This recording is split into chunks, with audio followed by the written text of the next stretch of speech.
이번에 볼 거예요. 계획예산 제도 볼게요. 계획예산. 자, 이걸 잘 풀어주면 돼요. 자, 용어 단어 플래닝, 프로그래밍, 버지팅, 시스템 이렇게. 그래서 장기 계획은 이 P하고 장기 계획 P, 그리고 단기 예산 이 버지팅을 중간에 연결하는 거예요 지금. 자, 플래닝, 프로그래밍이에요. 프로그램 그래서 카테고리, 프로그램 서브 카테고리, 프로그램 엘리먼트를 쪼갠 다음에 기간을 길게 짜요. 장기로 이렇게. 그러니까 요 P라는 거는 뭐냐면 조직이 달성할 목표를 말하고 목표. 자, 목표 달성을 위한 사업을 계획 짜는 거예요. 그래서 사업을 이렇게 범주화시키고 도 쪼개서 이 모든 세부 사업들에 대해서는 비용과 편익을 분석해요. 비용, 편익을 분석해서 사업의 순서를 매기는 거예요. 그래서 당장 좀 우선권이 필요한 것은 먼저 예산을 주고 아니면 나중에 주고 이렇게 짜서 길게 짜는 거예요. 자, 상상해 보셔야 돼요. 목표를 정해서 사업을 범주화시키고 또 세부화시킨 다음에 비용과 편익을 따져봐서 5년 계획을 짠다. 이 과정이 복잡해요? 아니면 간단해요? 엄청 복잡하죠. 복잡해서 국회에서도 이해하는 게 어렵고 그리고 일반 공무원도 이해가 어려워요. 전문 분석가인 막료 중심의 예산 제도 방식이에요, 이게. 그래서 이 노란색도 뭐냐면 요 계획예산 제도에서 가장 의미 있는 용어예요. 만약에 시험에서 비용 편익을 가장 강조한다. 그게 요 계획예산 제도예요. 이런 식으로. 목표를 중시한다. 바로 이해예요.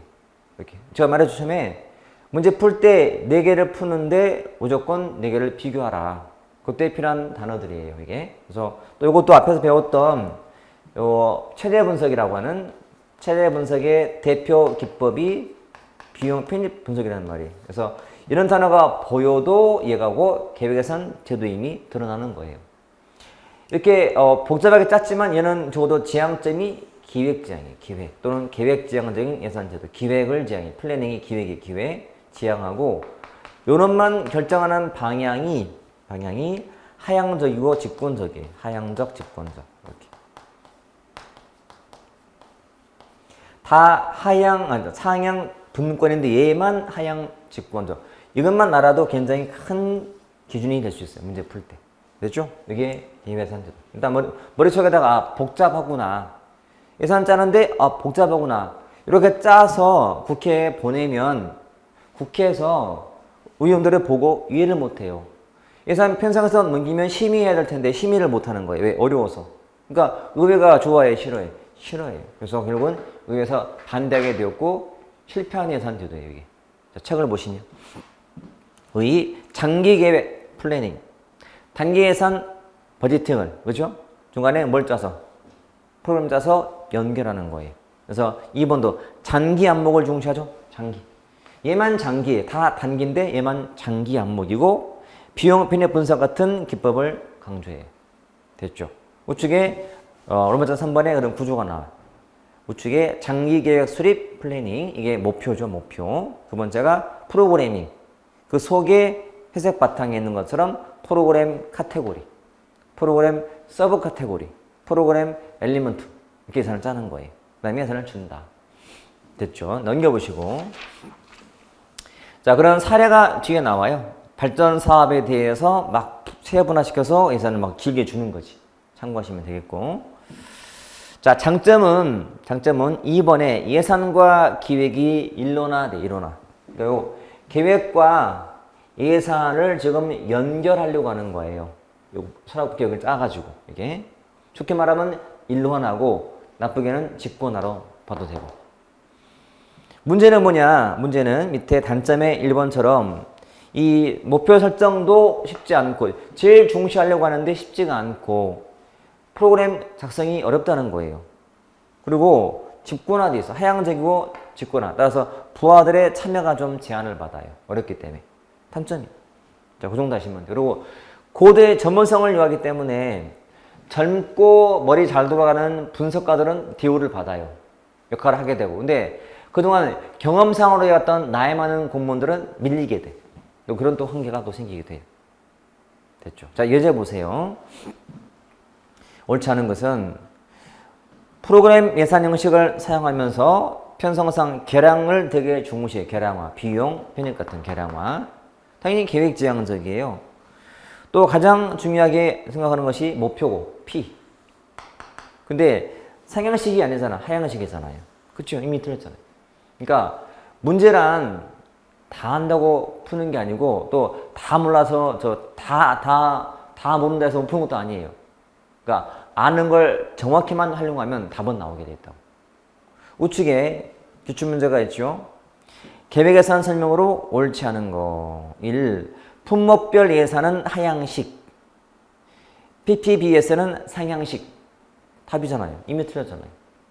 아까 봤지만 얘가 다 상향분권, 얘만 하향직권. 얘도 상향분권이거든. 그치? 그러니까 요놈만 정확히 알면 돼. 이렇게 계획예산제도. 자, 그 다음에 이제 연기준 예산제도. 연기준. 이게 이제 PPB였어요. 자, 그 다음은 제로 베이스 버지팅. 자, 기본 뜻은 해오던 사업과 신규 사업을 해마다 검토를 하는 거예요. 그러니까 해왔던 사업일지라도 또 한다는 보장이 있다 없다? 없다. 그동안 해왔던 사업일지라도 새로 검토를 해서 그게 타당성 인정이 되어서 그 부서에 우선순위가 올라가야 그 사업은 하게 되고 우선순위가 밀려서 밑으로 가버리면 그건 없어져 버려요. 이게 연기준 예산 제도. 짜는 과정은 이렇게 되어 있다. 첫 번째, 자, 디시전 유니트라고 해. 의사결정 단위를 선정해요. 그리고 의사결정 패키지를 짜요. 디시전 패키지. 그리고 랭킹, 우선순위 결정. 그리고 버지팅, 예산을 주는 거예요. 자, 이게 뭐냐면 사업을 하는 단위야. 사업하는 단위. 만약에 엑셀하는 사업, 그 사업을 하는 결정 단위예요. 엑셀하는 사업을 할지 Y 할지 Z 할지. 자, 의사결정은 패키지 또는 항목 속에는 다시 나누면 이게 선택적 항목하고 점정적 항목이 나와. 선택적 항목, 점정적 항목. 이 사업에 대한 여러 가지 수단을 말해요. 선택적인 항목은. 자, 그래서 만약에 사업을 하기로 했다면 Y라는 사업을 하기로 했다면 A라는 방식을 취할지 B를 취할지 C를 취할지 이런 사업을 하긴 하는데 어떤 방식으로 할까 이거지. 자, 쓰레기 수거 사업을 할 건데 이 쓰레기 수거 사업을 그동안 해왔던 사업이야. 이 구청에서 해왔던 사업인데 짤 때 방법이 A라는 방법은 차량을 한 대를 운영하면서 인부를 10명을 써. B는 차량을 2대 운영하면서 인부는 반으로 줄여. 차량을 3대 굴리면서 인부를 더 줄여. 방식이. 이게 A, B, C 의미. 그러면 이건 뭐냐? 점정적 항목은 뭐냐면 그 사업을 하는 사업의 규모를 조금씩 늘려서 고려해 보는 거예요. 자, 만약에 A1, A2, A3가 있다면 이거는 연계준 짜는 약속이에요. 약속. A1은 최저 수준의 금액을 하겠다. 최저 금액이고 A2는 현행 수준이고 A3은 증액 수준이야. 증액. 이렇게. 그 사업을 하는 대로 봐요. 지금 현재 집에서 어머니가 이제 선포하기를 감축을 해야겠다. 얘는 재앙이 감축이거든. 감축지야. 제로 베이스 버지팅은. 그래서 이번에 아빠의 사업이 많이 힘들어졌다. 우리가 좀 긴축을 해야겠다. 감축해야겠다 해서 다 불러 모은 다음에 묻는 거예요. 자, 아빠가 써봤던 용돈이 50만 원, 형은 30, 나는 20, 동생은 10 물어보는 거예요. 쪼개 정말 쥐어짜 하면 최소 얼마면 되겠습니까? 아빠는 내가 50 써봤는데 한 40으로 줄여볼게. 최저 40. 너는, 형은 30인데 20. 나는 20인데 뭐 17. 동생은 10인데 7 이렇게. 최저로 쥐어짜보고 일단 해본 다음에 또 좀 남았네? 그러면 그 중에 누가 제일 급하지? 동생이 급해. 그러면 지금처럼 줄게. 10만 원. 3만 원 더 주는 거지. 그래서 돈이 많으면 점점 많이 더 하게 되고 없으면 위에서 끝나는 거예요. 최저금액으로. 이렇게 한 다음에 이해됐나요? 자, 감축하려고 하니까 해왔던 사업 그대로 못하는 거예요. 예산의 규모가 달라져야 돼. 최저 지어 짜보고 모든 부서가 다 지어 짠 다음에 돈이 좀 남았어. 그 다음에는 순서를 짜는 거야. 누가 급한지를 봐서 뭐 돈이 나오면 지금처럼은 줄 수 있는 거지. 줄일 필요가 없이. 만약 나오면 더 줘도 돼. 이렇게 해서 순서를 매겨. 그 부서에 예산 사업 순서를 매긴 다음에 순서가 밀린 것들은 잘리게 돼. 감축이 되고. 만약에 이 부서에 예산이 1조가 대충 줄만한 예산이라면 1조 안으로 들어온 사업들은 하게 되는 거고 밑으로 간 것들은 없어지는 거지.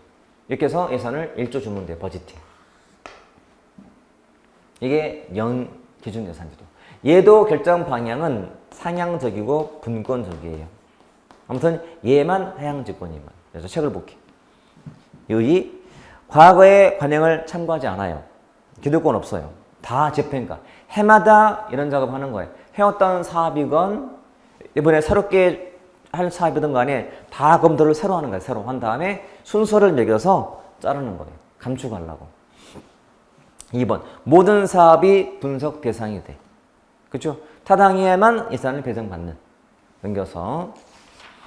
자, 절차가 그래서 의사결정 단위 선정하죠. 그 다음에 패키지를 만들어서 그 속에 선택적 항목과 점정적 항목이 있다.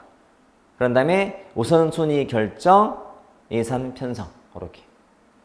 됐죠? 자, 잘 이해가 필요해요. 아, 이렇게 짜는구나. 지금 우리가 보는 예산 제도들은요, 예산 편성하는 방식이에요. 어떻게 편성할 것인가. 자, 이렇게 짠 다음에 뭐가 좋은가? 자, 장점 넘겨보세요. 784페이지에. 1번. 자원의 효율적인 배분이 돼. 이해되죠? 가장 급한 곳에 주는 거잖아, 예산을. 효율적인 배분. 또, 낭비나 팽창이 억제가 돼. 왜? 해마다 감축을 위해서 짜는 거니까. 또 참여가 돼. 문제는 뭐냐면 정부가 해마다 이런 작업을 해마다 형성해봐요. 업무가 너무 많아져요. 시간도 노력도 많아지고 해오던 사업마저 검토하다 보니까 새로운 사업을 만들 기회가 없는 거예요. 시간이 없고. 그게 다 단점이. 또 세 번째, 자, 국방비라든지 공무원 보수는요, 경직성 경비라고 불러. 경직성 경비. 무슨 말이야? 경직이 되어버려서 줄일 수가 없는 경비들이야. 이런 게 많아버리면 연계주는 할 수가 없어요. 감축할 수 없는 예산이기 때문에, 저 내용이기 때문에. 됐죠? 예제 보세요. 옳지 않은 것은 1. 점종주의의 폐단을 시행할 수가 있죠. 점종주의. 점종주의는 점점 증가한다는 얘기잖아. 예산이. 해마다. 전년도를 바탕으로 짜다 보니까 늘어만 갔지만 그거를 이제는 방지할 수가 있다. 그 다음에 신속한 조정이 되어서 변동 대응에 정진 기여할 수 있죠. 그 다음에 상향적이란 말이지. 근데 보수적이며 확장적인 지향적인 조직성과는 조화가 안 되지. 이놈은 축소지향인데. 그러니까 조직이 확산을 원하는 조직은 이 예산을 도입할 수가 없어요. 이놈은 축소, 감축하려고 하기 때문에 그렇게 보시면 되죠. 자, 사실 지금 보는 예산 제도, 예산 결정 내용이요 쉽지는 않아요. 그런데 시험도 그렇게 자주는 안 나오지만 공부를 한다면 순서가 뭐냐? 의 쪽에 있는 예산 짜는 방법을 이해하는 게 중요해요. 예산 편성법을 알아야 그 다음이 대화가 돼요. 그래서 제가 일부러 책에 있는 장점, 단점은 되게 많아도 제가 이 책, 저 책, 수험서를 다 고려해서 우리 대학 교재에 참고해서 넣어놓기도 하고 시험은 나왔던 지문도 많이 집어넣고 해서 정말 거의 결정판이에요, 여러분. 그러니까 제 책에 있는 장단점이 되게 내용이 많은 거예요. 많은데 다 할 필요가 있냐? 없다는 거예요. 그래서 우리는 할 것만 해놓으시면 된다. 그래서 일단 이해한 다음에 문제를 통해서 적응하시면 돼. 예? 자, 그 다음 예산제도가 이제 자본예산제도. 이건 별도 예산제도예요. 자, 미국과는 관계없는 예산제도예요. 미국과는. 자, 일단은 자본예산. 뜻이 뭐냐면 기본 개념은 경상계정과 자본계정을 구분하는 게 포인트예요. 자, 경상이란 무슨 말이지? 경상? 뭐 경상은 그럼 뭐 꾸준한 안정 또는 지속적인 느낌이 있고요. 계정은 계산 단위예요. 영어에 어카운트라고 그러는데, 그러니까 동그라미 성격을 띈 것은 어떻게 따로 해보고, 그 다음에 세모의 성격을 띈 것을 따로 구분하자는 거예요. 그래서 이거는 경상지출은 경상수입으로 충당, 꾸준한 지출은 꾸준한 수입으로 충당, 자본에 대한 지출은 자본 수입으로 충당하되 부족 시에는 공채를 발행하자. 핵심은 공채 발행이에요. 그래서 경상과 자본을 구분한 복시 계산이에요. 여러분, 공채란 공공의 부채야, 부채, 대. 여러분, 자본 지출은 뭔가 자본에 대한 지출인 거죠. 뭐 투자적 지출인 거죠. 투자 지출. 우리 SOC를 뭐라 불러요? 사회 간접 자본이죠. 도로, 항만, 뭐 공항, 이거에 이런 데 쓰는 게 자본 지출이에요. 그러니까 원래 도로에 쓰는 지출은 원래 도로에서 수입으로 충당하는 게 맞아. 근데 부족하다면은 공채 이제 빚내서 깔자는 거야. 도로 깔 때. 왜냐면 어차피 깔아놓으면 나중에 완공이 되어서 이용자한테 받아서 갚으면 되기 때문에. 그래서 지금 당장은 예산이 좀 쓰는 게 많아요? 수입이 많아요? 쓰는 게 많지. 적자 예산이야. 쓰는 게 많기 때문에. 근데 자본예산은 적자의 의미를 길게 보자는 거예요. 어차피 길게 보면은 갚을 거니까. 그래서 장기적인 균형을 추구하는 예산 제도예요. 이해됐나요? 자, 아빠는 월급쟁이요, 엄마는 식당 하는 사업가라 쳐볼게요. 아빠의 월급이 경상 수입이에요. 꾸준한 수입, 안정된 수입. 그리고 경상 지출은 무슨 지출이다? 가정 생활비 같은 거예요. 그래서 아빠의 수입으로 우리 가족 존립에 쓰고, 엄마가 사업을 하는데 이번에 투자를 좀 해야 돼요. 그러니까 식당에 새로운 설비를 하나 해야 되는 거야. 식당을 좀 넓혀야 돼. 거기에 1억이 필요해. 그럼 원래 어떻게 하는 게 맞아? 식당 써온 수입으로 하는 게 맞아. 계정은 구분되어 있기 때문에. 근데 돈이 없네? 그럼 어떡하자고? 빚내자고. 왜? 어차피 식당에는 투자를 해야 되거든. 투자해서 넓어지면 더 많은 음식도 만들고 해서 자기가 돈 벌 거니까. 어차피 갚을 거니까요. 그러니까 지금 당장은 적자지만 좀만 지나면 균형이 돼. 그래서 장기 균형을 추구하는구나. 그래서 복식예산의 장기 균형을 추구하는 것, 이게 자본예산 제도예요. 자, 책을 보시면 개념에 그 말 나오죠. 세입, 세출을 경상, 그 다음에 자본으로 구분하자. 그래서 경상 지출은 경상 수입으로, 자본 지출은 자본 수입으로, 부족할 때는 공채 발행하자. 순환적 균형을 추구한다. 또는 장기 균형을 추구한다는 거예요. 됐죠? 이거 안다면 넘겨서 장점은 다 이해가 돼요. 예를 들어서 자, 1번에 장점이 1번이지. 경상 자본을 분리했기 때문에 전형의 구조가 더 잘 보여. 쉽게 말하면 세금으로 하는 거하고 수입으로 하는 게 섞여버리면 이해하기 어려워요. 근데 분리가 됐기 때문에 이해가 쉬워지는 거지. 그렇죠? 그리고 특히 3회 경기 불황기 때 정말 필요하게 돼. 여러분, 경기가 불황이면 정부가 사업을 좀 벌려줘야 돼? 아니면 안 벌려줘야 돼? 벌려줘야 돼. 경기가 불황이면 정부가 사업을 벌려줘야만 민간이 거의 참여하게 되고, 그 민간이 참여한 기업들이 직원들 월급을 주게 돼. 그럼 월급을 주면은 그 직원들은 돈을 쓰게 돼, 소비하게 되고, 뭔가 경기를 좀 살리는 도움이 될 수 있어요. 주로 정부가 토목사업, 도로 까는 거야. 어차피 필요한 도로거든? 빚내서 까는 거야. 그러면 그 돈을 민간에 주는 거거든, 건설업체한테. 그러면 거기서 직원들 월급을 줄 거야. 그러면 월급 받는 날은 기분 좋다고 술 한잔 먹을 거야. 술집이 돼. 고기를 먹어. 뭐 식당도 돼. 뭐 고기만 먹어요? 술만 먹어요? 노래방 가요. 돈 벌었으니까 집에 선물도 사가요. 빵집 돼요. 경기가 좀 살아날 기미가 보이네. 소비가 되어야 살지, 경기가. 그러니까 정부가 사업을 벌려주는 거예요. 소비 진작하기 위해서. 불황기 때. 또 5번처럼 수익자 부담이 돼. 그러니까 지금 도로를 까는데 지금 현 세대한테 세금 걷어서 깔았어요. 5년 뒤에 완공됐어요. 그럼 5년 뒤에 미래 세대는 한 푼도 부담하지 않고 이용만 하는 거야. 뭐가 맞지 않아. 그때는 5년 동안 빚내서 까는 거야. 깐 다음에 5년 뒤부터 이용하는 미래 세대한테 돈 받아서 그걸 갚아가면 되는 거지. 수익자 부담이 되는 거야. 그러니까 이익 받는 자가 보다 많은 격이 되는 거지. 됐죠? 문제는 뭐냐면 안정을 해치고 인플레를 초래하게 돼. 인플레이션. 물가 상승이 초래가 돼. 왜? 정부가 돈을 빌려왔잖아요. 누구한테 빌려온 거예요? 민간한테서. 그러니까 저 숨어 있는 돈을 끌어와서 시중에 푸는 거라고. 돈을 풀기 때문에 시중에 통화량이 많아져. 화폐 가치가 떨어지는 문제가 생겨요. 또 3대 적자를 은폐하기 위해서 남용을 해. 은폐하려고. 그러니까 맨날 쓰는 게 많다고 해서는 짜온 거야. 왜 그랬더니 요것 때문에 뭐 경기 살리기 위해서 빚냈다는 식으로 너무 많이 남용하는 거지.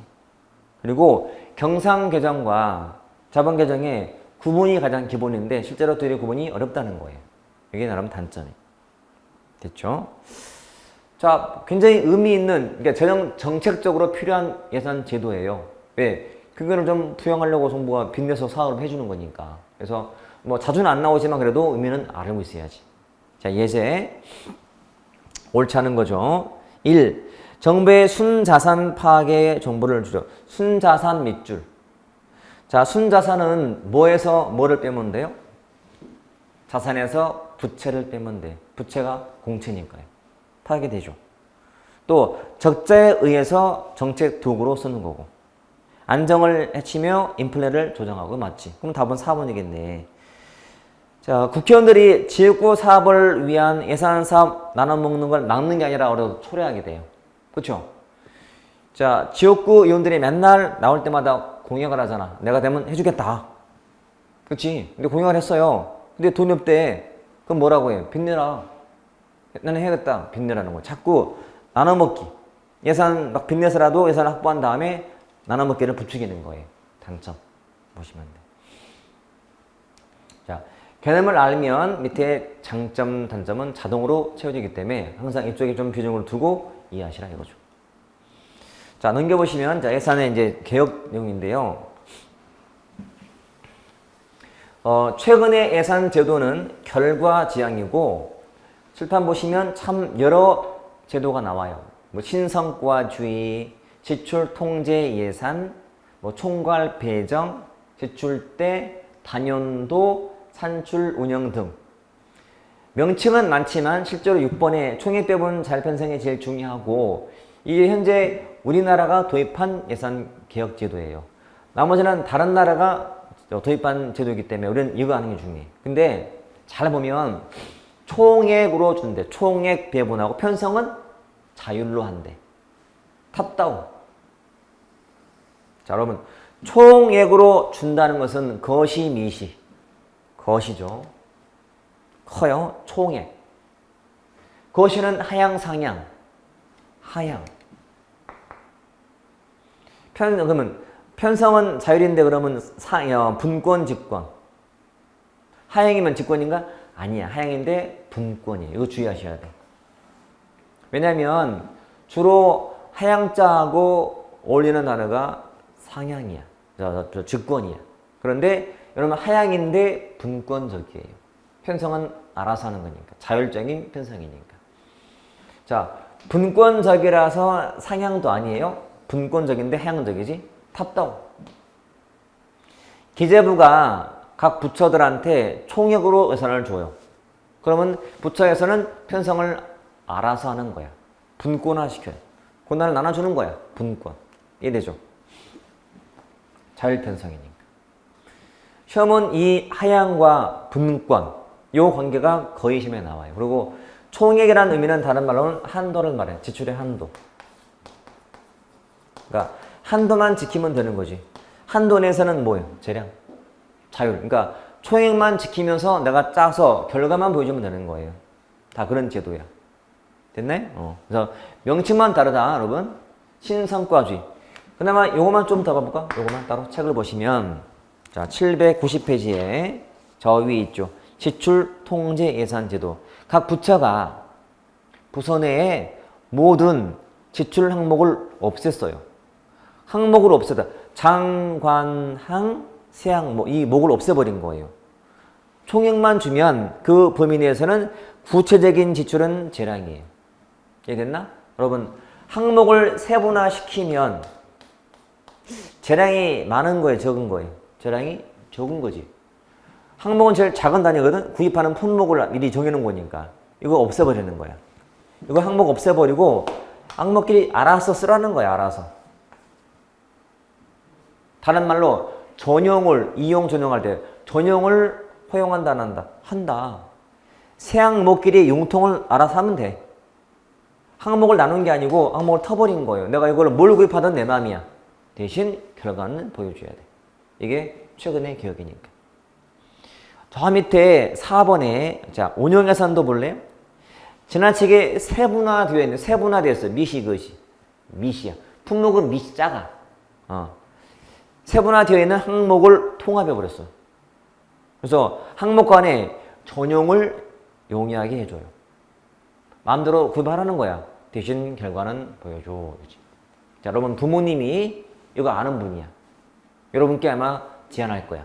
또는 여러분이 제안해도 아마 받아들일 거예요. 아빠가 이거 알아서 물어보는 거지. 너 공부 얼마 할래? 1년 할게요. 이거 총 얼마 필요해? 1년간 총 1,000만 원 필요해요. 아빠가 카드 주는 거야. 한도 1,000만 원짜리다. 알아서 해라. 그러면 편성은 누가 하는 거야? 내가 알아서 하는 거야. 내가 뭘 구입하건 내 마음이야. 그치? 나는 합격만 하면 돼. 한도가 1,000만 원 총액으로 딱 정해졌기 때문에. 이거죠. 요것만 잘 활용하시면 돼. 우측에 있는 우리나라의 4대 개혁이 그거거든. 자, 종기계획도 나오고 2번 총액 배분 자율 편성 예산 나와요. 탑다운식 넘겨서 특징에 자금 관리에 분권하죠. 근데 하향적이다. 분권인데 하향적. 응? 분권인데 하향적. 그렇게 받으시면 되겠다. 자, 넘겨서 예제 가볼 거예요. 중간에 있는 것들은 사실은 그렇게 큰 의미는 없어요. 그리고 이렇게 할게요.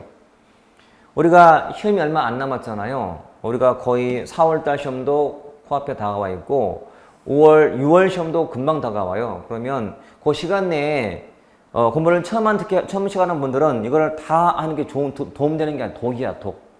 제가 이 시간에 이 내용을 뭐 한 40만 몇 강 되는 강의를 내가 한 80강으로 늘려있다. 이가 쉬운 게 아니고 더 어려워. 왜? 그 많다는 거는 양이 많아지는 거예요. 그러니까 이게 양이 많다 해서 좋은 게 아니야. 그러니까 이것저것 다 하게 된다는 얘기이기 때문에. 그러지 말고 하는 것을 정확히 하되 제가 일부러 책을 쓸 때요. 옆에다가 문제를 많이 넣는 이유가 뭐냐. 혹시라도 이거라도 풀면 그 내용이 얼만큼은 커버가 될 거니까요. 그래서 수업 들은 다음에 푸는 예제 당연히 복습하셔야 되고 예제 옆에 있는 기출체크 보셔야 되고 그리고 중간에 수업 때 안 하고 지나간 거 있잖아요. 있으면 그 문제는 풀어보자.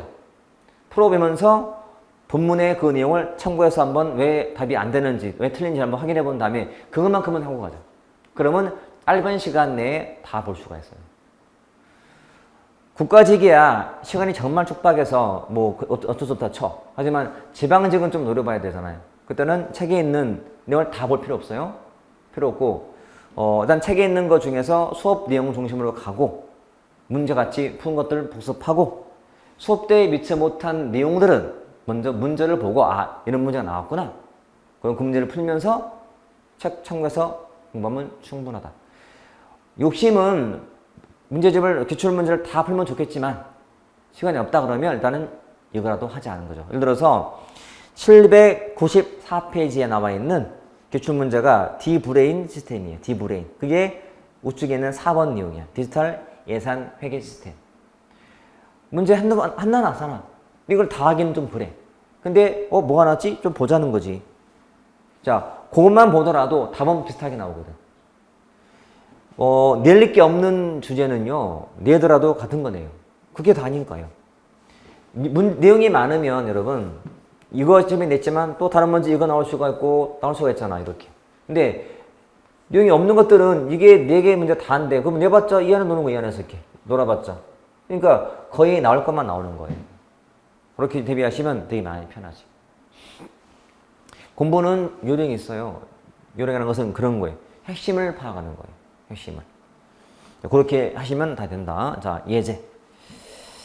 자, 최근의 예산이 결과지향이고 총액 배분 자율편성이 바로 그거예요. 옳지 않은 것은 사전에 결정된 한도 이게 그것이 총액이거든. 자율로 편성하는 거죠. 2. 부처의 자율성이 높아지는 예산 제도로 상향식 방식인가? 하향식이야, 하향식. 이렇게 답이 나오죠. 중기시각이며 마찬가지 점종주의 관행을 바꿀 때 기할 수 있어요. 전통적 예산이 점종주의 방식으로 보시면 돼. 점점 점정해서 합리로 바뀌는 중이니까요. 항상 최근의 개혁은 다 점종주의 예산에 대한 극복이다 이렇게 보시면 돼요. 자, 여기까지가 재무행정이었다. 자, 그 다음 주제는 자, 크게는 세 가지가 나오죠. 자, 행정정보화, 지식행정론, 전자정보론 이렇게 나와 있어요. 자, 행정정보화하고 전자정보가 비슷해요. 중심은 밑에 있어요. 그리고 지식행정은 내용이 많지가 않아요. 한 두 가지만 잘 검토하시면 다 커버가 될 정도. 자, 행정정보화는 이렇게 목차가 의의가 나오고 특징이 나오고 미치는 영향이 나올 거고 이거는 필요 없고 역기능인데 중요사항은 역기능이 있다. 이거는 말했듯이 자, 전자정보랑 많이 겹치기 때문에 그 내용과 같이 보시면 되고 이놈만의 특징이 여기에도 관계 있는데 이거는 아주 쉬워요. 왜냐하면 자, 우리 교재를 봤더니 의의에 박스가 있잖아요. 박스가 산업화 사회, 정보화 사회에 비교하고 있어요, 지금. 그 산업화 사회의 그 다음이 정보화 사회예요. 산업화 사회, 정보화 사회가 있다면 이렇게.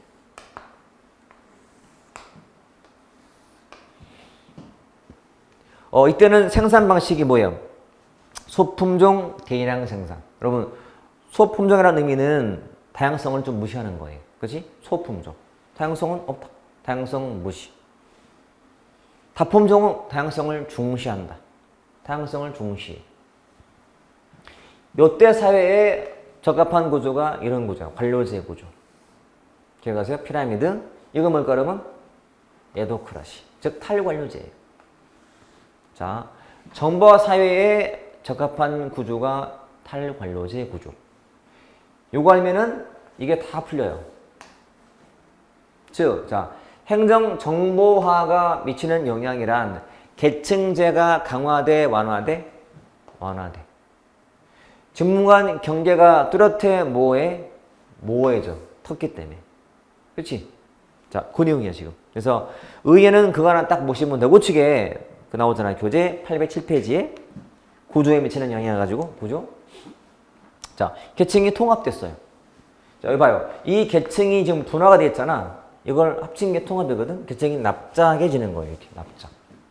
이거 네트워크화 돼. 정보화니까. 업무가 합해져. 통피화. 통피화. 그 다음에 농도가 줄어요. 이 말은 뭐냐면 중간자하고 지원 인력이 줄게 돼. 왜? 컴퓨터가 대신하기 때문에. 그리고 수평적인 작용이 많아져. 이건 수직적 작용이 있지만 수평적 작용이 많아져. 형태가 바뀌는데 형태는 봐요. 이런 관료제 피라미드 구조가 어떤 사람은 이게 뭐 마름모로 바뀐다. 어떤 사람은 종 모양으로 바뀐다. 종. 또 종이에 럭비공 올린다. 또는 옆 피라미드다. 되게 많아요. 형태는 정답이 없어. 근데 특징은 뭐냐면 자, 마름모라는 것은 하위층이 준 거예요. 원래 이런 구조에서 하위층이 줄었다는 얘기거든. 이놈은 중간층이 준 거예요. 중간층이. 결론은 중하층 감소예요. 중하층. 다시 형태는 정답이 없다. 형태는 다양하니까. 그런데 특징상 중하층은 준다. 만약에 지문에 중하층 증가 틀려요. 감소한다. 그러니까 어중간한 중간층이 필요가 없고 단순 업무하는 하위직은 그냥 컴퓨터가 대체하기 때문에 줄게 된다. 그렇게 보시면 돼요. 뭐 권력은 직권, 분권 다 가능해요. 또 넘겨보시면 업무도 내용이 변화해서 대체로 구조화되고 단순 반복은 전선화돼요. 그리고 사람은 분석 또는 상혈력이 요구되는 업무만 하게 돼요. 자, 관리도 정보를 가진 자한테 새롭게 권한이 또는 권력이 생기게 되고 또 가족 친화적 근무가 생기게 돼. 재택 근무 같은 거 생기게 돼. 또 서비스가 달라져요. 신속해지고 그다음에 밑에 4번 중요하다. 서식은 표준화가 돼. 간소화, 표준화. 서비스는 다양화. 서식이 다양화가 아니고 서식은 표준화, 서비스가 다양화돼요. 등이 특징이다. 우측에 아래 행동도 달라져요. 자율성도 높아져요. 여기 볼게요. 자, 산업화 사회 구조, 관료제. 이놈은 정보사회 탈원료제. 어디가 더 자율성이 많은 구조예요? 자율성이 많아요. 이러면 자율성이 제한돼요. 위에서 시키는 것만 하기 때문에. 그렇죠? 또 근로자가 이원화가 돼. 전문가고 임시직하고. 정보와 관련된 아예 전문가, 아예 단순직과 딱 분리가 돼버려. 이게 더 훨씬 유연한 조직, 유연성, 연성 조직, 경성 조직, 딱딱해. 그렇지? 물질, 산업사회, 물질, 정신. 여러분, 현대사회는 정보화 사회고 지식정보화 사회이다 보니까 아이디어만 좋으면 어마어마한 가치가 나와. 그렇지? 옛날에는 물질, 지금은 정신을 중시한다. 이렇게. 자, 이 내용도 한때 좀 나오다 지금은 거의 잠잠할 정도예요. 제가 봐도 굳이 낼 필요가 있을 정도로, 있을까 싶을 정도로 의미가 많이 퇴색을 해버렸어요. 저것도 가볍게 보시고, 책에 제가 중간중간에 다 OX를 다 배치해놨어요. 그거 읽어보시면 그렇구나. 감이 금방 와요. 자, 행정정부 체계는요, 이 둘만 보되 지금은 거의 안 나와요. 2006년, 7년 그 무렵에 마지막 나오고 아예 언급이 안 돼. 대신 얘는 정말 중요해. 최근에 이 둘만 확인하면 되고요. 그 다음에 역기능인데,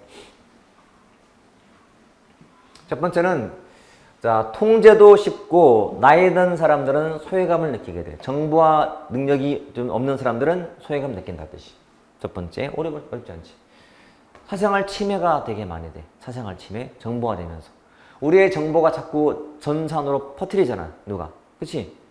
또는 정보화되면서 우리의 생활을 누가 다 감시하고 있어. CCTV로. 침해. 자, 책에는 사생활 침해를 많이 한 곳에 주는 불명의 상이 있어요. 그게 빅브라더 상이다라고 해요. 빅브라더 상. 나쁜 뜻이야. 나쁜 뜻. 그러니까 공공기관 중 국민의 사생활을 제일 많이 침해한 곳에 주는 상. 빅브라더 상이라고 해요. 또 정보를 수집해서 관리하는 관료제의 권력이 더 강화될 우려도 있어요. 그리고 찰나를 중시해. 순간을 중시해. 정보란 지금 순간이 제일 가치가 커요.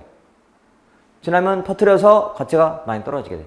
순간을 중시하게 되고, 범죄. 컴퓨터 범죄 생기잖아. 해킹하고 막 그래. 정보가 되면서. 범죄가 생기고, 왜곡되기도 하고. 그 다음에 정보의 격차가 심해져. 정보의 불균형.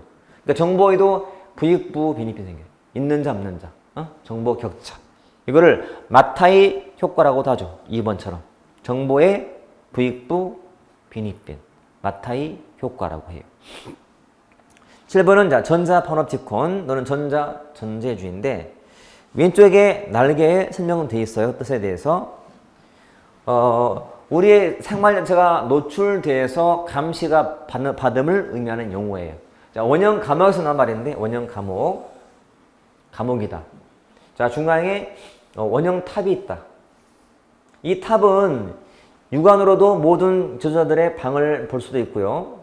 또 방마다 CCTV가 달려있어서 이 안에 있는 감시탑에 있는 모니터에 다 방이 보여. 근데 여기서는 볼 수가 없어요. 상상해 보세요. 나는 볼 수가 없고 남은 나를 볼 수 있는 거예요. 나는 못 보고 남들은 보고. 늘 감시받는. 이게 전자 판옵티콘이라고 불러요. 그만큼 정보가 되면서 우리는 늘 노출이 됐다는 거지. 노출이. 우리도 사실은 아까 말했지만 우리 하루가 다 찍혀 영상으로. 알죠? TV 아파트 나올 때마다 어디 현관에 1층에 보면 뭐 있어? CCTV. 좀 지나가니까 무슨 또 주차장에도 CCTV. 길에도 CCTV. 학원도 CCTV. 온갖 다 CCTV야. 카페도 CCTV. 다 있어요. 다. 그치? 이걸 찍으면 아마 영화가 될까? 영화? 아주 물론 망하는 영화가 나오겠지만. 그치? 재미는 없지만. 이게 다 정보의 역기능이라 보시면 돼요. 자, 예제를 보시면 정보화 사회 설명으로 옳지 않은 거. 정보화로 경쟁 가속화돼요. 그렇죠? 근데 서식과 서비스가 다양해지나? 서식은 표준화. 서비스가 다양화. 3. 뭐 정보 격차, 판업티콘 같은 부정적 측면과 대신 4. 고부가가치 창출, 거래비용 감소라는 긍정적인 요소도 있어요. 그렇게 보시면 되고. 자, 거의 다 읽고 푸는 문제가 나온다. 다른 거 말고 읽어서 다 이해로 풀 수 있어요. 자, 그 다음 주제가 지식행정론인데, 지식행정. 자, 여러분, 이건 단순해요. 문제가 낼 게 많지가 않아요. 내용 자체가 그렇게 많은 주제는 아니야. 근데 지식은, 자, 이렇게 데이터가 정보로 바뀌고 정보가 지식으로 되었을 때 하는 말인데, 이 정보가 가공이 되고 뭔가 의미가 있을 때 이거를 지식이라고 불러요. 기억하세요? 데이터가 모여있는 게 정보야. 그 정보가 가공이 돼야 돼. 의미가 있어야 이게 지식. 자, 현대사회는 지식이 정말 기하급수로 증가하고 있어요. 그런데 활용도가 특히 떨어지게 돼. 지식은 그렇게 많이 만들어지는데 이걸 활용 못한다? 아깝죠. 그래서 이 이론의 가장 큰 목적은 지식을 공유하는 데 있다. 어떻게 공유하게 할까? 공유의 효과가 뭔가를 알려주기 위한 거예요. 그래서 지식을 공유하되 다시 지식이라는 것이 또 나누면 이렇게 암묵지 그리고 형식지로 또 분류가 돼. 암묵지, 형식지. 자, 용어만 잘 보면 돼. 암묵지란 묵시적인 지식이고요. 언어로 표현하기 힘들고 몸에 배있는, 내가 경험을 해서 내 몸으로 배운 약간 주관적인 지식이에요. 주관적 지식. 주관지. 감각 같은 거예요. 감각. 나만의 뭔가 있어요. 형식지는 언어로 배운 거고 언어로 습득을 한 거라서 전수도 쉬워요. 여러분, 내 몸에 배어있는 감각, 주관적인 지식이에요. 개인적인 지식을 남한테 전수하는 게 쉬워요. 어렵잖아요. 그치? 어려워. 근데 이놈은 좀 쉬운 편이에요. 그런 사례가 나와. 나만의 노하우. 뭐 자전거 타기. 여러분, 자전거 타는 법을 내가 내 동생이나 내 아들한테 전수하는 게 쉬워요. 어려워요. 왜? 내 몸은 알거든, 감각을. 근데 얘는 모르잖아요. 자, 외발 자전거를 탄다라고 상상해봐. 외발 자전거. 자, 나는 잘 타는데 이거를 내가 전수를 어떻게 해야 될 것 같아? 참 거시기 하잖아요. 자, 이런 경우는 타봐. 자꾸 은유를 하게 돼, 은유. 이러면 매뉴얼 같은 거지. 보고서. 자, 핸드폰 딱 보는데, 자, 버튼 이거는 무슨 기능? 글로 배우면 돼. 형식지. 전수도 쉬워. 감각은 어려워. 이렇게. 가장 기본적인 문제. 암묵지, 형식지. 그리고 지식 행정이나 관리의 더 내용들은 뭐냐면 지식을 공유하자는 거지만 그때 그 지식도 암묵지야. 생각하세요? 암묵지인 개인적인 지식을 혼자 썩히면 아깝잖아. 그래서 그 지식을 공유해서 좀 가치를 크게 하자는 거예요. 그래서 암묵지의 기능을 더 강화시키자 이거야. 혼자만 알지 말고 공유하자는 거야. 이게 지식관리의 가장 큰 목적이다 보시면 돼요. 그래서 효과를 보자면, 자, 기존의 관리는 공유했어 안 했어요? 공유를 안 했어요. 이 지식관리는 공유를 하자는 거거든. 이런 차이야. 자, 누군가가 지식을 창출해서 개발한 게 있다면 그걸 공유하는 게 있고 안 하는 게 있어요. 봐요. 우리 조직에 선배님이 있었는데 30년간을 근무하다가 퇴직했어. 얘라는 이 선배가. 근데 분명히 이분은 오랫동안 근무하면서 걔만의 노하우, 걔만의 뭔가 있을 거 아니야. 뭔가가. 암묵지. 근데 이거를 관리를 안 해서 밑에 그 후배들이 공유를 못한 경우. 이놈은 공유했어요. 선배들이 떠나면서 이 암묵지를 잘 관리해서 남은 후배가 공유했어요. 그때 차이점이에요. 좀 감이 안 나요? 내 선배님들이 갖고 있던 개인적인 지식을, 주관적 지식을 우리한테 전수한 경우와 그렇지 않은 경우의 차이점. 자, 100% 풀려요. 100% 봐요. 기존은 공유 안 했잖아. 그러니까 그 기량과 경험이 그냥 소모되고 말아. 일과성으로. 그분 떠나면 끝인 거야. 근데 공유하잖아. 자질이 더 형성이 돼. 지식이 분절화되고 파편화됐지만 공유하기 때문에 가치가 더 커져요. 그렇죠? 같이 이용하니까 가치가 더 커지지 당연히. 그리고 개인 것에 불과하고 말았어요. 공동재산인데 공유하기 때문에. 상상해봐. 공유한다. 공유한다. 중복활용. 좋은 뜻은 아니야. 있는 걸 쓰고 또 쓰고 또 써. 왜? 새롭게 안 만들어지기 때문에. 하지만 자꾸 가치가 재생산되기 때문에 능력도 커지게 돼. 그리고 계층 조직에서 바람직한. 그러면 학습 조직. 앞에 했던 거 저것도 에도크라시 일종이었어요. 자, 학습 조직도 구성원 모두가 지식 창출의 주체가 되고 누구든지 지식을 창출한 게 있다면 모두가 공유하는데 능숙한 조직. 이게 학습 조직이니까 기반이 되는 거죠. 굳이 암기할 사항이 있나요? 전혀 없죠. 이렇게 한마디 암묵지를 공유한다면 효과는 다 생기게 됩니다. 이렇게. 자, 그 내용이 우리 교재에는 일단 814페이지에 의의가 나와 있고요. 의의는 읽어보시고 그 다음에 815페이지 저 위에 암묵지, 형식지 사례가 나오고 저 비교가 나오고 한번 해볼게요. 우측에 자 815페이지에 기출문제가 있죠. 날개 쪽에 1번 암묵지만 골라보시오. 1번 기억에 업무의 매뉴얼은 암묵지다 형식지다. 형식지 매뉴얼. 그 다음에 조직의 경험은 암묵지. 숙련된 기능 암묵지. 개인적인 노하우 암묵지. 프로그램 형식지. 보고서 형식지. 글로 나와 있는 것들이기 때문에. 그치? 이렇게. 이렇게 암기하는 게 아니고 이행해야 다른 게 나오더라도 풀 수 있다는 거예요.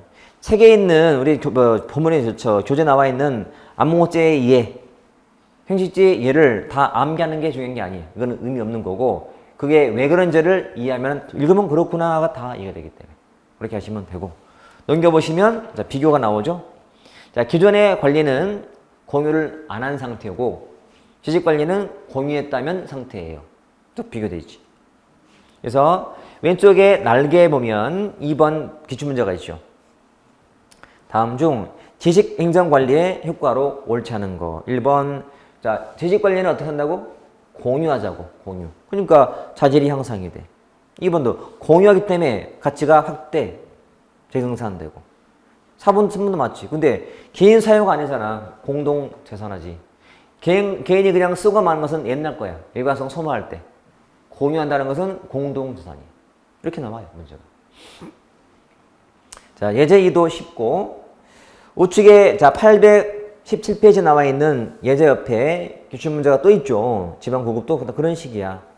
지식관리 특징으로 보기 어려운 것은 1번 공유, 그래서 가치 향상, 공동 재산, 계층 조직 기반은 아니잖아. 답이고. 자질 향상대 왜? 공유하니까. 어떤 야구 팀에 구단에 아주 유명한 국보급 뭐 타자나 투수가 있다면 이건 암묵지거든. 개인만의 뭔가 몸으로 알고 있는 기술이기 때문에 스킬이기 때문에 이거를 관리가 잘 돼서 밑에 후배들이 계속 이어서 이거를 배웠다면 어때요? 어마어마한 괴물이 됐겠지, 괴물이. 그치? 공유기 때문에. 내 것에다가 선배 거를 더해서 더 확대. 또 이거를 내 후배한테 전수. 확대돼.